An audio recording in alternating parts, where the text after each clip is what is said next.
Eco Farm itinayo ng isang bagitong magsasaka sa Solsona, Ilocos Norte. Silipin sa report ni Tere Sundayon. Isang taon pa lang ang Eco Farm na ito sa Solsona, Ilocos Norte na sinimula ng isang civil engineering graduate na si Marvin Xavier Vea. Dahil sa pandemic, hindi nakapag-board exam si Marvin kaya naisip niya na pasukin muna ang agrikultura. Gumawa siya ng greenhouse para sa kanyang hydroponics para magtanim ng mga lettuce.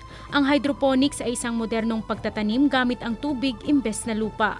Ito pong setup natin is tinatawag na DFT, Deep Flow Technique, kasi may tubig na naiiwan sa ating setup.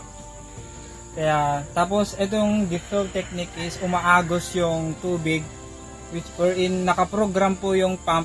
Maliban sa greenhouse na pwedeng mamitas at bumili ng lettuce, maaari ring mamingwit ng tilapia sa kanyang organic fish pond.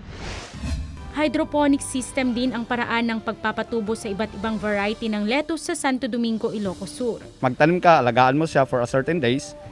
So, and after that, kailangan mo na siyang, pag nakita mo ng kailangan ng i-transfer, transplant I should say, itatransplant mo siya, then i-rest mo siya. Mayroon tinatawag na period of resting period or hardening period. Then after that, pwede na natin i-transfer dito sa system po natin. Umaabot sa 20 to 30 days bago pwedeng i-harvest ang mga lettuce. Kasama si Norman Raca, Tere Sundayon, Balitang Amyanan.